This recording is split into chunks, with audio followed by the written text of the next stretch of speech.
Yun, magandang araw po sa inyo lahat. Welcome po sa panibagong reaction video dito sa Makapili TV.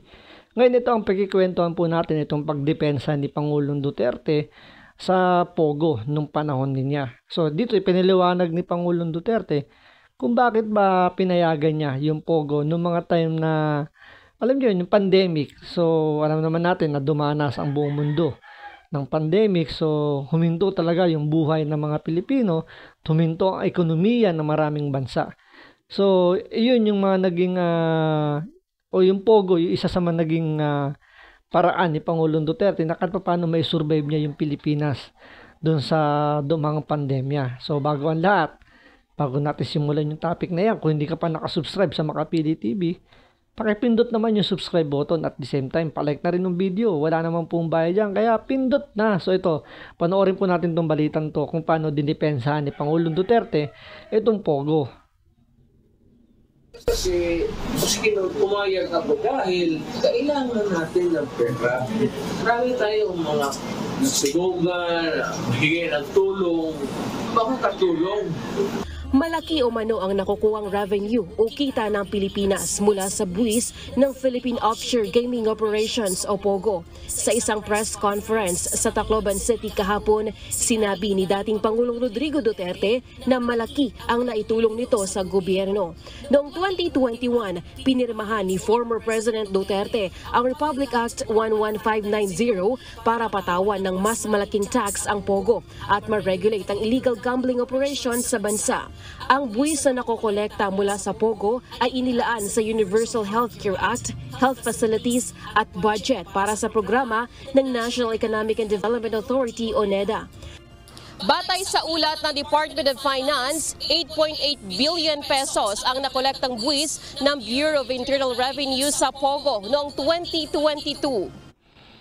So, alam nyo ba, nung panahon nung pandemya, isa yan sa mga hindi nagsarang negosyo sa Pilipinas yung Pogo. Dahil nga mostly parang naka-work from home yung mga nagtatrabaho dyan, mostly mga incheck yan, di ba? So, alam naman natin parang parang pagkor yan. So, more on sugal yan. So, hindi nila kailangan umalis.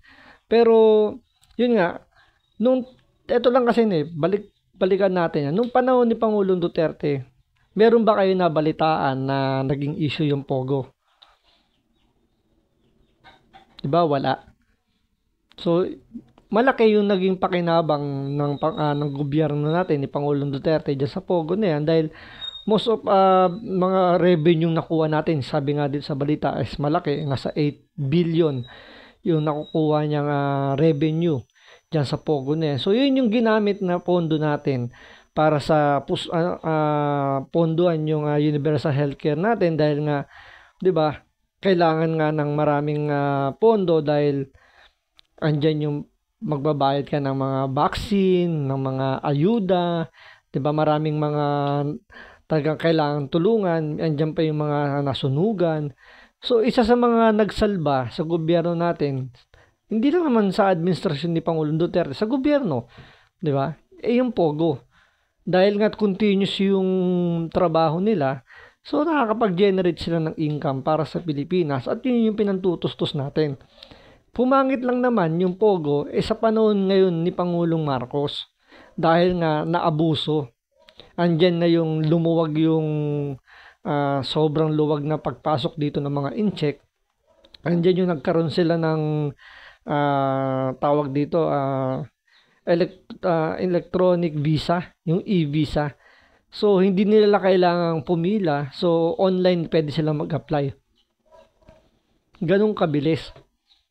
So, hindi na nasasala ng andyan pa nga yung may mga balita pa nga, 'di ba, na pinalulusot pa nga yan sa immigration natin dahil nga may mga sinasabi kilala raw, may mga sinasabi nga nagpapadulas dahil may mga politikong bumabackup. So, yun yung naging, naging downside ng Pogo. So, dyan nasira. Andyan na yung kabila na yung nangyayaring krimen. Diba? Andyan yung nababalita nga natin, diba, na may tumatalon sa building na babae. Dahil nga, kumbaga nasasangkot sa nasasangkot sa mga yung mga illegal na gawain ng Pogo. So dun na nasira 'yon nung nagsimula nung umalis na si Pangulong Duterte sa posisyon. So nung panahon ni Pangulong Marcos, diyan na talaga naglabasan yung mga problema. So dahil nga hindi na nare-regulate, hindi na nababantayan, pumangit na yung issue ng Pogo. Siguro sabi nga rin nila, ginamit na rin yung Pogo para siraan si Pangulong Duterte. Dahil nga sa kanya tinuturo yung nangyayari dyan sa West Philippines na problema.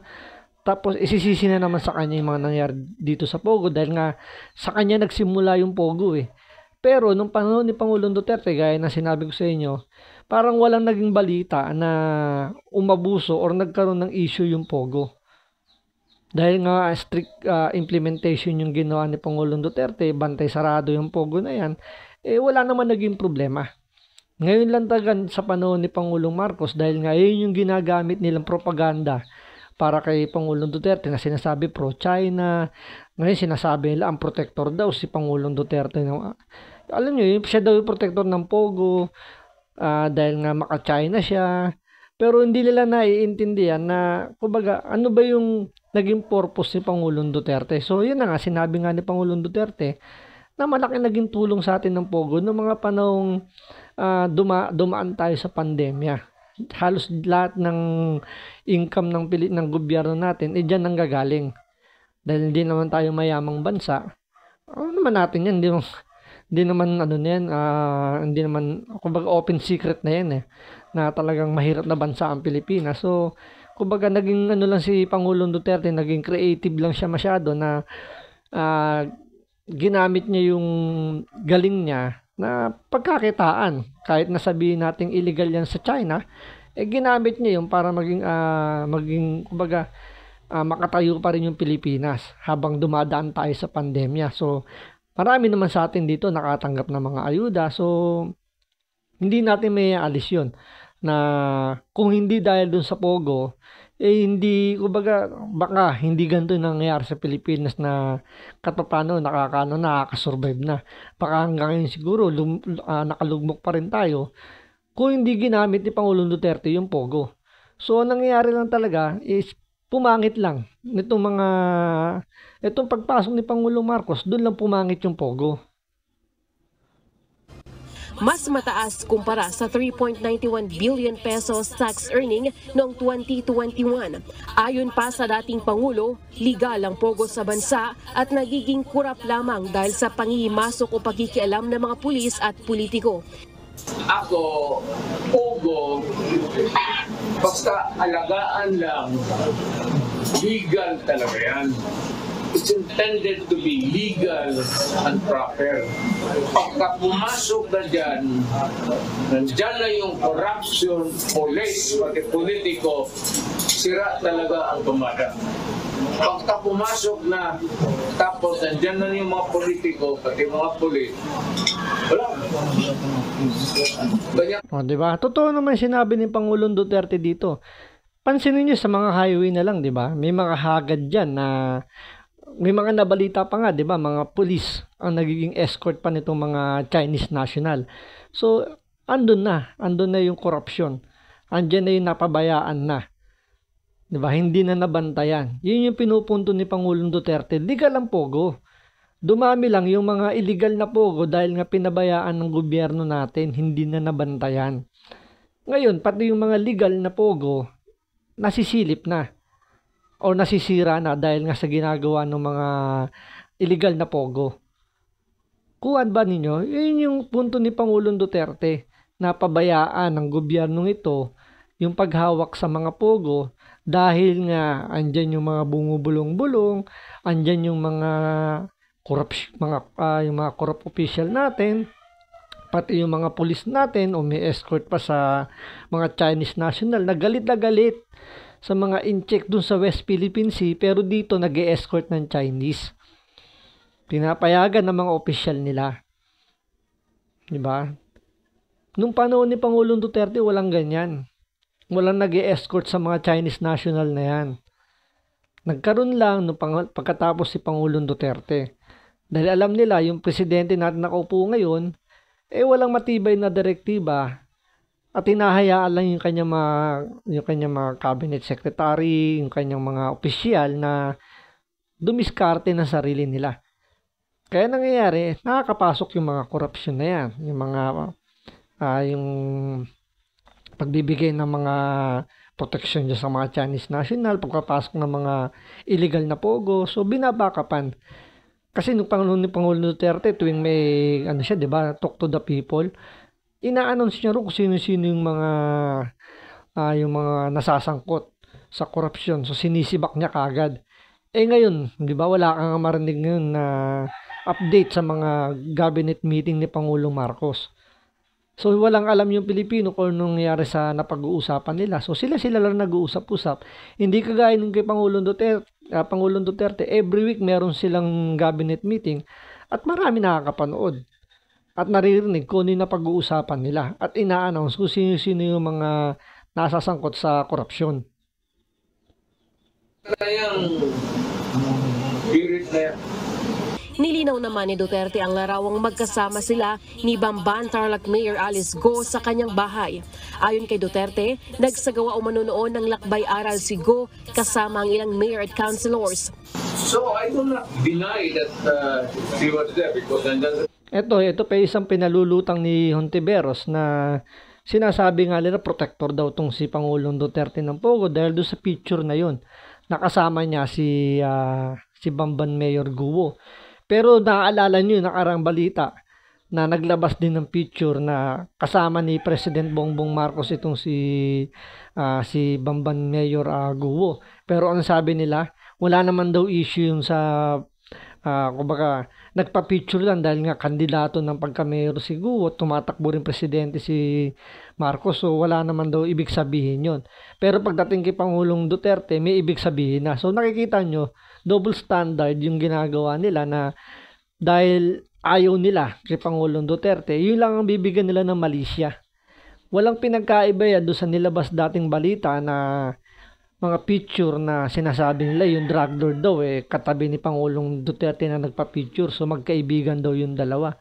So makikita nyo talagang pinipilit nilang i-connect hanggang sa masira yung pangalan ni Pangulong Duterte na hindi naman sila nagtatagumpay kasi parang tuwing may ilalabas silang mga ganyang mga aligasyon bumabalik din sa kanila kasi nga ginagawa na nila before pa yan pero hindi naman nila napapatunayan.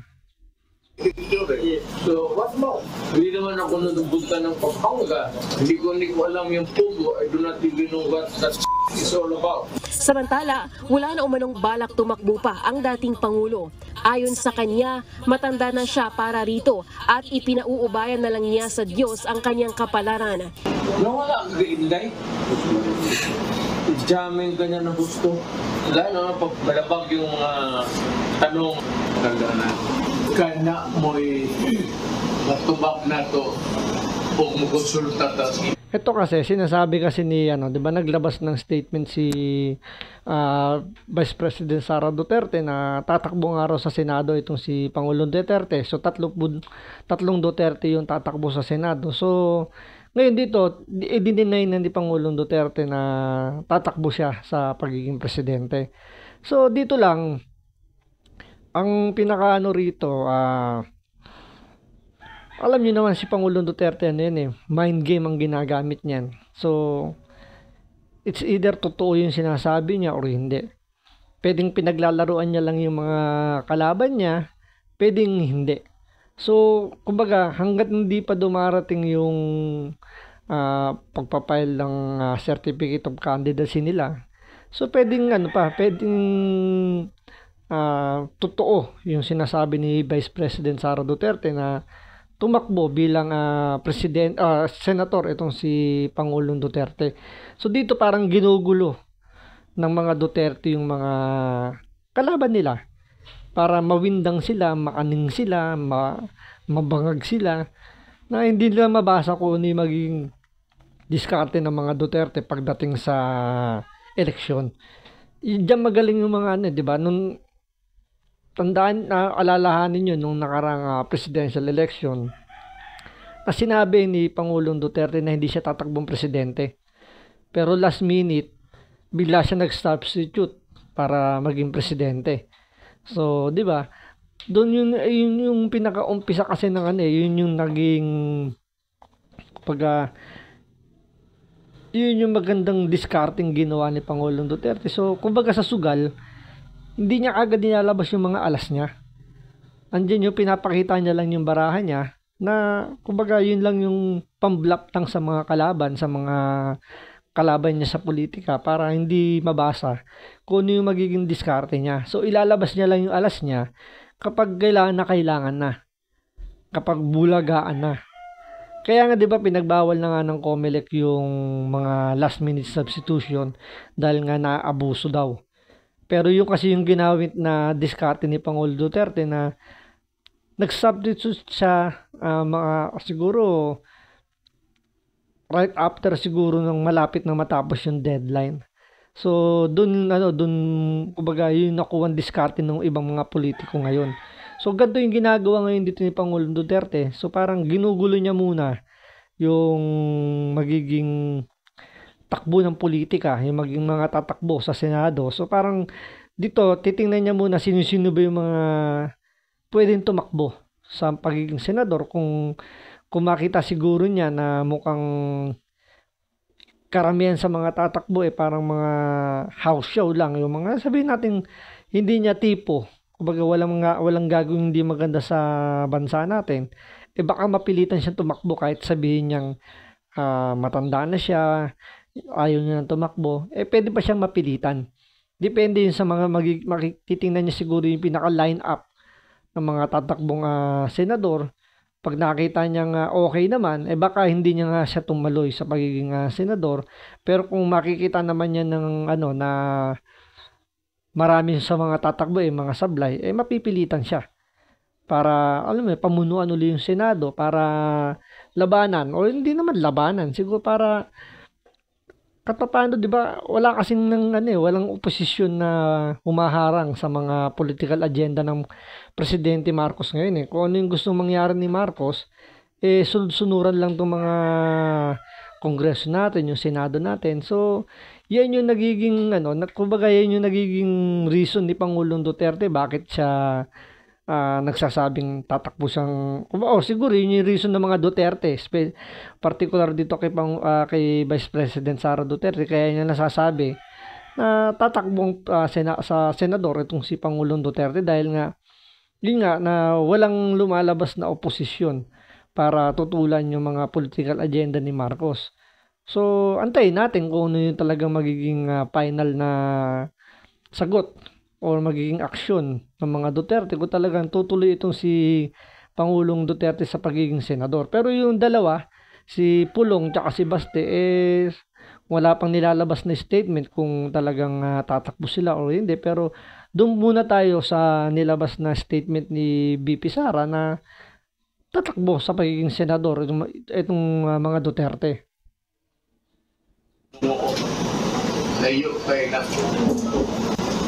To distant really to give a reckoning what will happen in between year 28. Anything goes.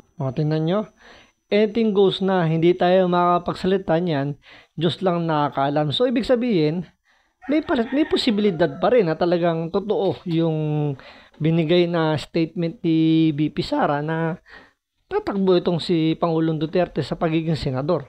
Dahil although sinabi ni Pangulong Duterte na hindi siya tatakbo dahil nga matanda na siya, pero dito sa dulo sinabi nga niya na anything goes na.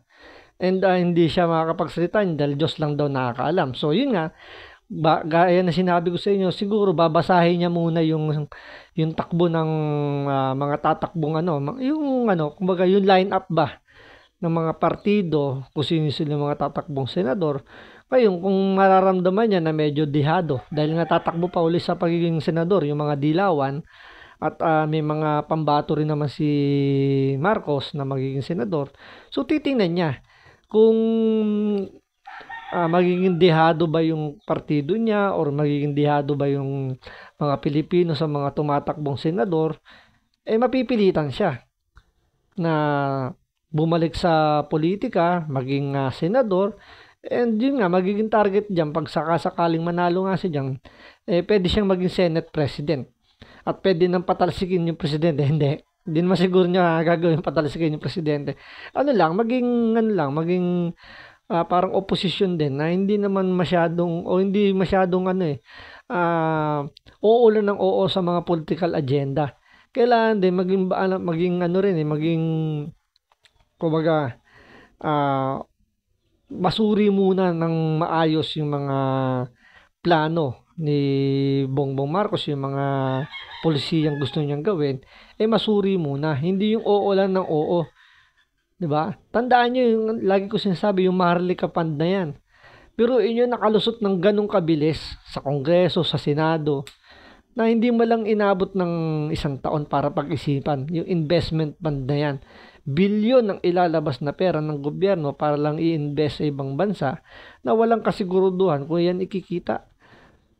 Diba? Yun yung pinaka doon, yun sa pinaka tinitingnan ko na kaya nasasabi natin na walang oposisyon. Bakit walang nag-oppose na pigilan yung Maharlika Investment Fund? Samantalang kitang-kita naman at marami naman nagsasabi na talagang dihado ang Pilipinas kasi nga sinasabi walang pera ang gobyerno. Pero nakakaya makapag-invest ng bilyong-bilyong pera. Pero yun yung Land Bank of the Philippines, yung pera ng Land Bank, supposedly dapat daw yun para sa mga magsasakayan. Pero i-invest nang walang kasiguraduhan. Kung yung pera ng Land Bank rin, itulong nila sa mga magsasaka, di tataas pa yung produksyon natin ng bigas. Matutulungan yung mga magsasaka natin. Diba? Diyan yung makikita na talagang hindi prioridad ni Pangulong Marcos yung yung sinasabi na tulungan yung mga magsasaka. So ibang issue yan, pero andun yung kinoconnect lang natin dahil nga huhugutin yung pera ng Maharlika Fund sa mga bangko tulad ng Land Bank na para dapat yan sa mga magsasaka. Yung sa PhilHealth daw may kukunin pondo rin daw diyan sa PAGCOR. Diba? Imbes na para sa Pilipino, makinabang ang mga Pilipino ng sigurado, i-invest yan sa ibang bansa na walang kasiguraduhan. Tapos pag nalugi, bye na. Ubos ang pera ng Pilipino, Pilipinas. So, yun lang naman yung punto rito ni Pangulong Duterte. Kaya, hindi muna siya nagbigay ng, kumbaga parang kinontra niya muna yung sinabi ni BP Sara kasi nga medyo napipreempt na. So, kumbaga parang takabahin din yung mga partido na nagnanais maging senador, di ba? So, siyempre, kung tatakbo yung 3 Duterte, so siyam na lang ang pagpipilian. Di ba? Siyam na lang yung magiging bakante. So, liliit na yung mundo ng mga sabihin natin mga sablay na tatakbong senador. So, kung sa 3, kasi 12 ang kukunin, so magiging pa yan, babawasan pa yan dahil halimbawa makalusot si Senator Bato, si Bongo, si Senator Tolentino, so 6. So parang paglalabanan na lang, 6 na upuan na lang. Kaya mawiwindang dyan yung mga administrasyon, itong mga liberal party, so parang lalabas niyan, 6 na lang yung kailangan nilang makuwang pwesto. So, medyo alanganin na. 'Di ba? Kaya ito yung diskarte ni Pangulong Duterte, medyo talagang chess game kumbaga. Binabasa niya muna yung sitwasyon bago siya magbitaw ng mga statement dun sa last na. Kumbaga sa pinaka kumbaga yung dead end na ba para ng lusutan, doon na niya mako-corner yung mga kalaban niya. So, ganun kagaling si Pangulong Duterte. So, abangan natin sa mga susunod na video kung talagang tutuloy ba si Pangulong Duterte. So, may mga announcement pa yan. So, yun po. Maraming salamat sa panonood. Ingat po kayo lagi. God bless.